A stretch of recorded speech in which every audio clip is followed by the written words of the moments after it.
Hello, welcome, happy Friday, and thanks for joining us on Cronkite Sports Now. It is the best day of the week and honestly a great weekend for sports. So let's get you ready for what we have in store. Today on Cronkite Sports Now, the Suns sizzle out on home court, ASU Wrestling hits the mat against Penn State, and the relationship between a player and their parent and coach. These stories and more coming your way on Cronkite Sports Now. Another busy weekend ahead for Arizona sports, and what a wonderful time of year it is for it. I'm Mackenzie Pavicic. Thanks again for joining us. Last night, the Suns were on primetime and back inside Talking Stick Resort Arena, but home court couldn't contain Brandon Ingram and the Pelicans, who flew out of town with a 3-point win. Ricky Rubio and Aaron Baines were out for last night's game, but forward Kelly Oubre Jr. knows the team needs to stay consistent, even if the lineup isn't. Next man up, man. I mean, it don't matter. We competing to the very last second of every game. So it don't matter who's out, who's in. You know, we got to compete. It's just discipline. You got to stay disciplined for 48. You know, we're learning. So, yeah. While Kelly and the boys look to snap a 3-game skid tomorrow, today the team gave a sneak Twitter peek at their Los Suns look. The squad will don the special uniforms modeled here by point guard Ricky Rubio, against the Spurs in Mexico City, December 14th. And you know what else happens on a basketball court? Wrestling. ASU Wrestling welcomes Penn State tonight to Desert Financial Arena, and coming off a 6-10 season last year and a 12th place finish at Nationals, the number 5 Sun Devils are riding their 4-match win streak this season into tonight's matchup against the number 1 Nittany Lions. Last season, the team's lineup lacked a few key athletes, with All-American Tanner Hall, 2-time Pac-12 champion Anthony Valencia, and Pac-12 champion Cordell Norfleet taking red shirts. This season, they're back alongside 2-time national champion Zahid Valencia and 2-time All-American Josh Shields. It seems like each year we've sacrificed something. You know, we redshirt a key player or two, and every time we redshirt somebody in wrestling, it really can change it from a 5-team to a 20-team. And so this year we decided we're not redshirting anyone.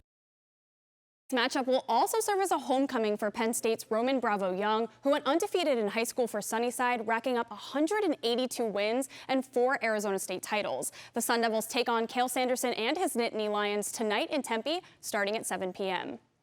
And now cooling down with the Coyotes, the Yotes took the L last night to the Leafs, falling to Toronto 3-1 at home. The Yotes went 0 for 3 on power play, and lapses on defense led to an off night for goalie Darcy Kemper. I'm not sure how guys felt. You know, just maybe a little bit sharper as a group, but you know, we know this wasn't our best, and we got to respond.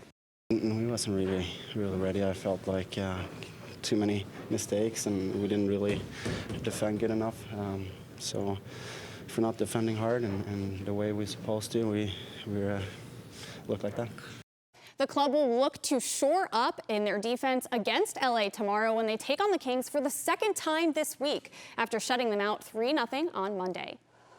And we don't really think twice about the relationship between parent and child, but what happens when that parent is also the child's coach?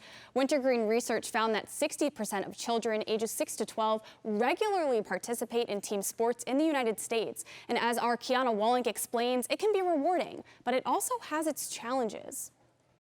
For volleyball player Brooke Wilson, being coached by her mother Christy for 3 seasons was just enough to strengthen their relationship without damaging their bond. Sometimes it can be hard because she'll say I did good, but then she gives me a bunch of things I need to work on.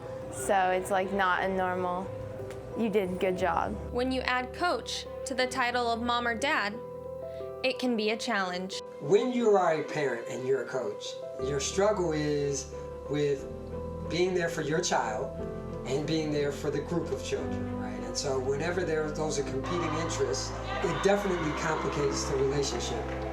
As a parent coaching her own child, Christy Wilson said she sometimes felt like she had to overcompensate. You have to be almost harder on your own kid if you want to be respected as a coach. Adding to the challenge, money.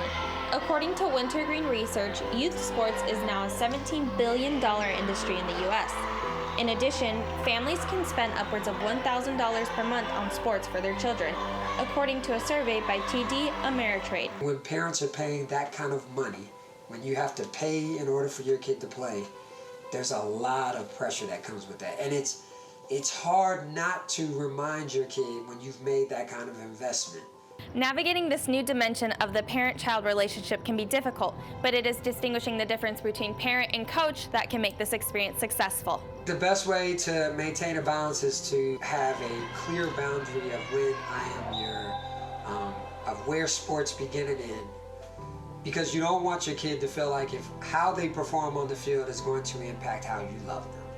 Regardless of the issues that could arise from these complexities, for some families, the benefits can exceed the negative effects. But the time, you just can't, I mean, like that's just priceless. Like, you can't get that back. When everything is settled and the game clock runs out, the wins don't matter because being a parent comes first. Bottom line is, the relationship between parent and child will always be far greater than any outcome. Parents often are well-intentioned, really want what's best for their kid, believe in their kid more than the kid believes in themselves. I mean, that's the job of a parent, that unconditional love. In Phoenix, Kiana Walling, Cronkite News.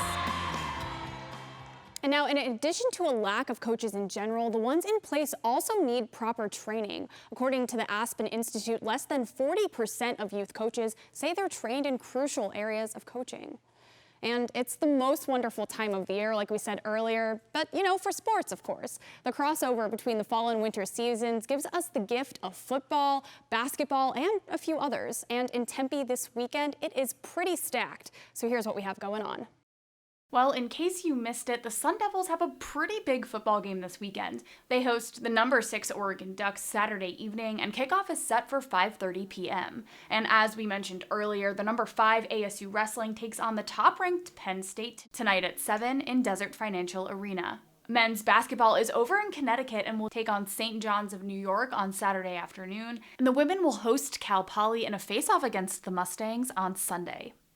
And make sure you get to Desert Financial Arena early on Sunday for that basketball game because you'll be able to catch the women's volleyball team as they take on number 10 Washington.